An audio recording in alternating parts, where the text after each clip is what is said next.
I'm Sharon Brett-Kelly and I'm doing a bit of an experiment for the Detail today. I'm at the dreaded supermarket picking up a few essentials, and then I'm going to work out if there's any realistic alternative, if there's anywhere else in the neighbourhood that I can get the same groceries cheaper. Yes, please. I also want to find out if there's been progress in breaking up the supermarket duopoly and if we have any hope at all of ever cutting our sky-high grocery bills.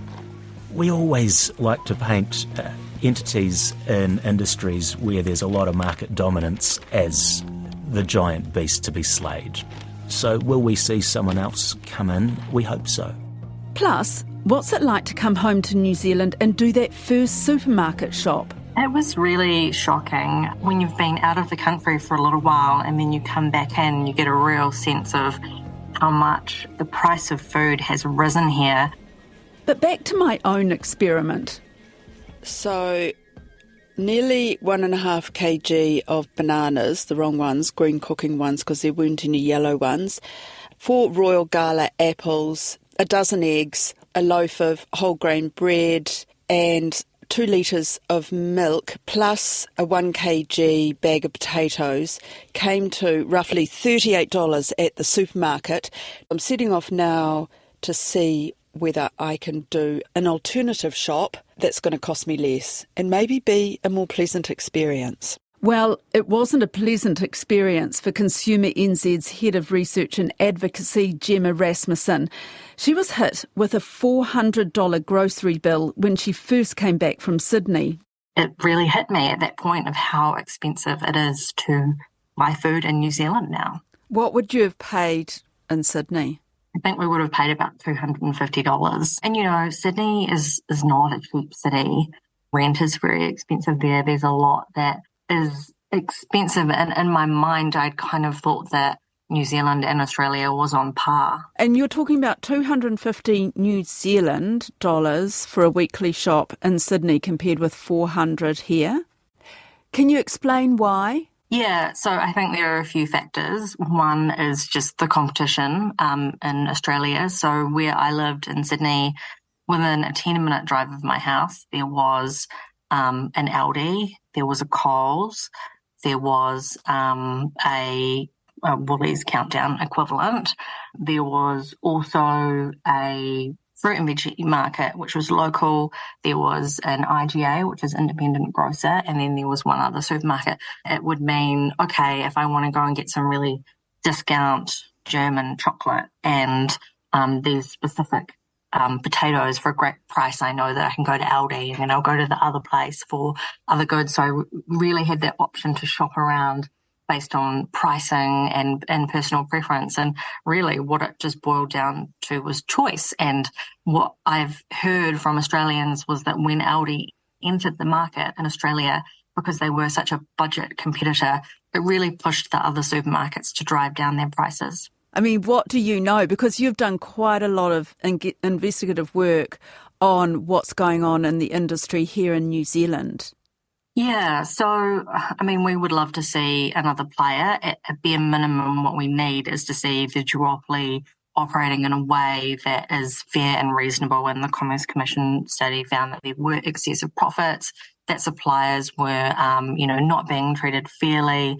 And so as a baseline, we just need these supermarkets to be competing, not abusing the power imbalance that they currently enjoy. Obviously there's Costco, which has come to Auckland, but that alone is not going to have enough of an effect. Like there has been some pretty rudimentary studies that have shown that for supermarkets surrounding Costco, those prices are going down because of that competition effect. We've also got the Warehouse, which is now expanding their grocery line. We did a little bit of a study to look at how the other supermarkets were responding to the Warehouse, now being in this place where they're selling milk and bread and butter and vegetables and whatnot. What we actually found through our little study was that Pak'nSave seems to be responding directly to the Warehouse's pricing, but not so much the other supermarkets. And it could be because they see them as a budget competitor. So ultimately, more supermarkets would be great, more choice for people would be excellent. We've had a Commerce Commission investigation into the duopoly. We had high hopes that was going to make a difference. They've announced this grocery industry competition bill. There's going to be a grocery commissioner. There's going to be a grocery supply code. Meanwhile, our prices are going up. Yeah, and I think this is a really difficult thing for New Zealanders because there's probably a difference between what is a fair market and what is pricing. So when we have a fair market, that means that the system is working in a way that is good and operational and fair, so that we can be really confident that the prices that we are paying for are fair, because we can't do anything about the other things like what's happening internationally. And, as a market, we are one that has a really high reliance on what's happening internationally. We export a lot of our food, and that means that whatever the prices that are being dictated overseas, that's quite different to somewhere like America, where they grow a lot in the country and then they sell a lot in the country. So there are a lot of factors that go into that pricing, and we know that New Zealanders are really stressed about how much food is costing now. And I think what it means is that people are desperate to find an alternative way of getting their basics, buying their essentials. Yeah, and I think that's the tricky thing, is that a lot of people in the country, they're kind of frustrated with the supermarkets. They can feel that it's not quite right, but then they don't really know what the other option is, or they don't feel like there's this great option or alternative for them to turn to. It's going to be really interesting to see how things play out with this grocery commissioner coming in. One thing that we felt was that with the supermarket, with that grocery sector study by the Commerce Commission, there was really a very strong spotlight on the supermarkets. And one thing that we were pushing for was the pricing and promotional strategies to be monitored a bit closer. We felt like they needed to be a little bit more transparent, and it was decided that would be left to the supermarkets. Now, with the spotlight on them, we haven't really seen any change. So we recently did a study, and the public sent in over 300 dodgy supermarket specials. They're just not lifting their game. Is that about a kg? I've driven about 5 minutes up the road from home to an outdoor fruit and veggie market that runs twice a week. I'm just doing a bit of an experiment to see if what I buy here at the market is cheaper than what I buy at the supermarket. No one was selling eggs, but I couldn't resist buying a bunch of flowers. Thank you. And thank you for making colour. Oh, yeah. I know. Beautiful. Okay, so that was a great experience, that little market. I got some yellow bananas for $2.99 a kilo.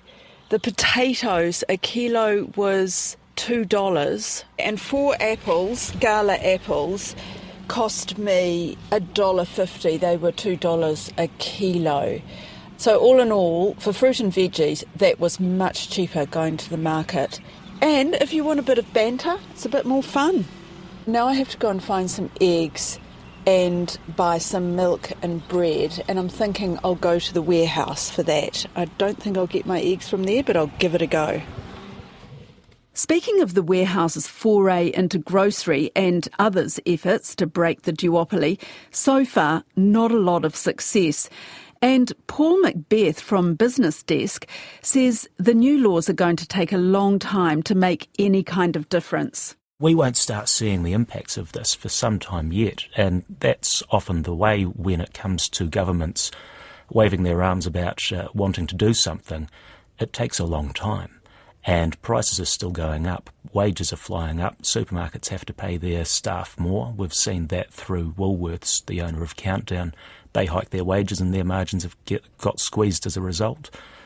Suppliers want more money because they're getting charged more for the raw materials that they use to make their ingredients and food products.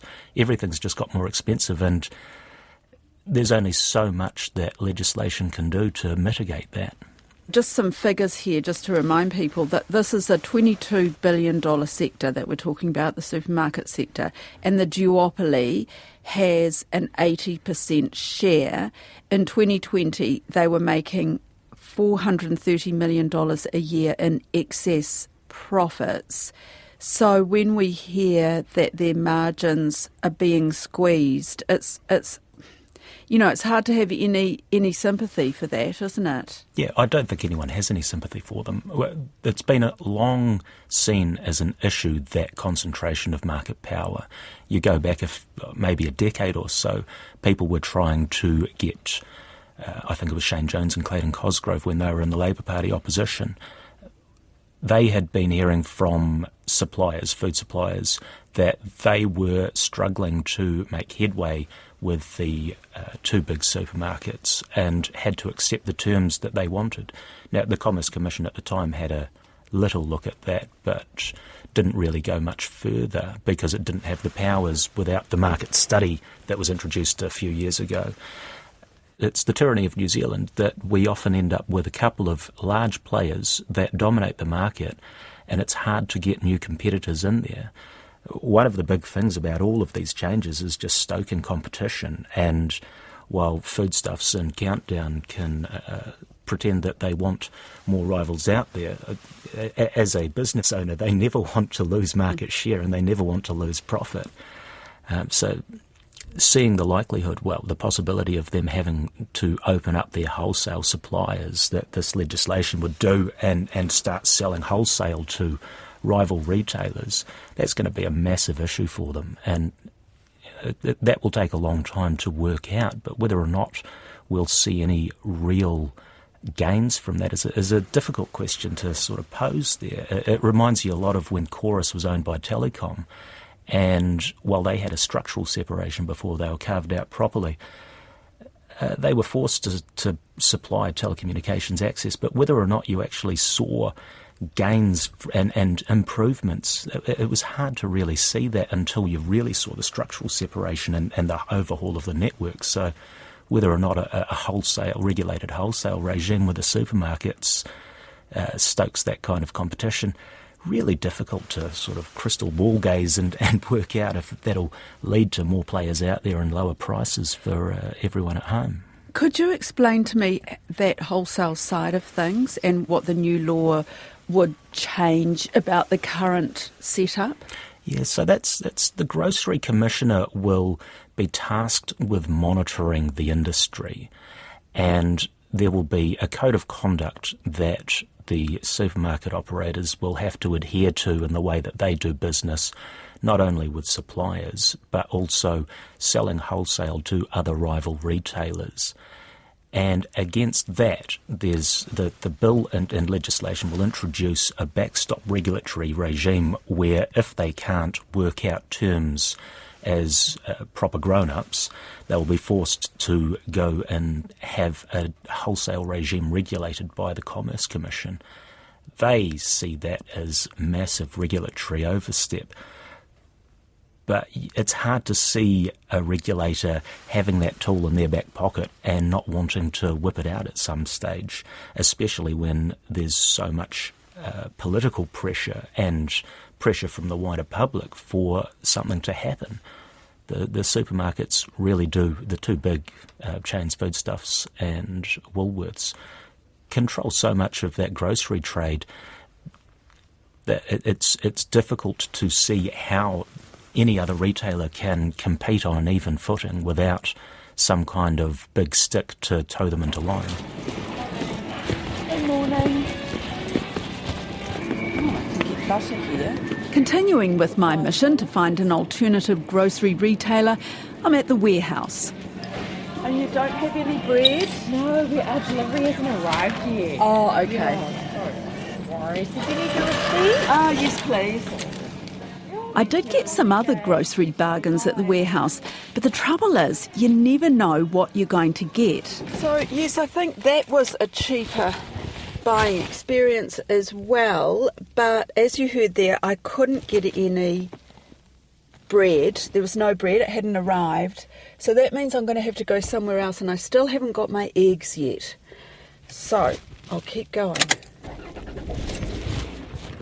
The Warehouse has again used this market study and the ongoing legislation to think a bit more deeply about having another go at grocery.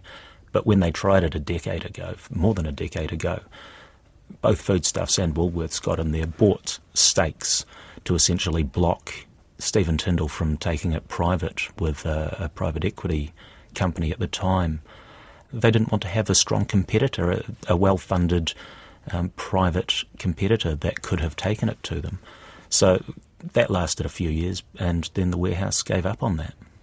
So I wonder if they tried to do it now or under this new law, whether they would find it any easier. They certainly would. Both Woolworths and Foodstuffs have sold their stakes entirely out of the Warehouse. They still have a large distribution network across the country. They've got a large retail footprint. That's one of the big things, the big selling points of both Countdown stores, New Worlds, Four Squares, Pack and Saves. They're everywhere. They've squeezed out all of those, not quite all, but a lot of those local dairies around the corner.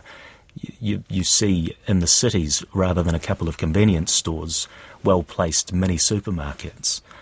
They've really taken over that grocery sector in a way that I don't think any of us would have thought prior. And when you're losing all of those petrol stations around the cities as well that have their little convenience stores too, you're really losing a lot of options there. Do you believe that people have any faith that this grocery industry competition bill will make any difference at all? Probably not, but that is in part because it takes so long to get through. And even once it gets through, once it starts coming into effect, it will be a long time before we'll be able to work out whether or not it made any difference. You do hope that they will make some moves on their own, but it will be a long time, I would say, before we'd see any real impact from the legislation.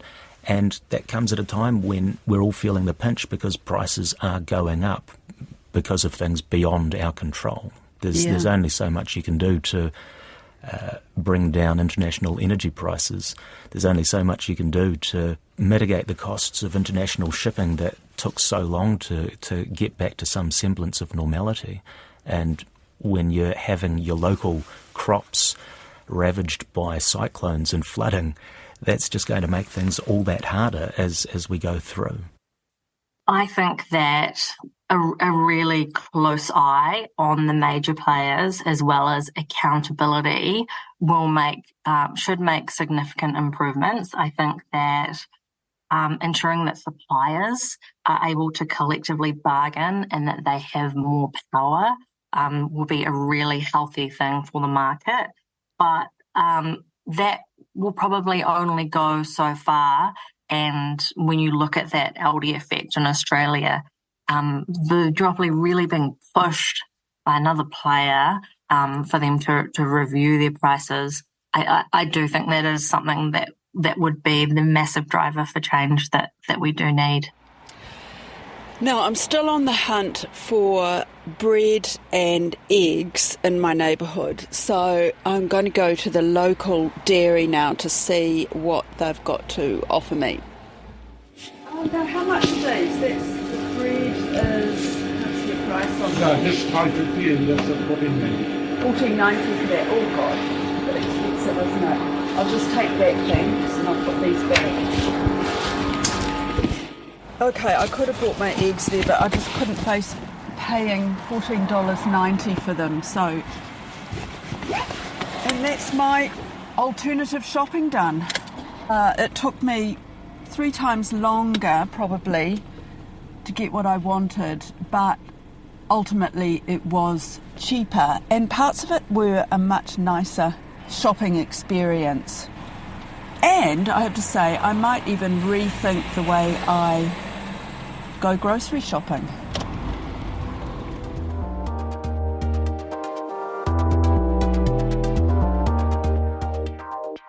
That's That's it for today. I'm Sharon Brett Kelly. The Detail is supported by the Public Interest Journalism Fund. This episode was engineered by William Saunders and produced by Sarah Robson.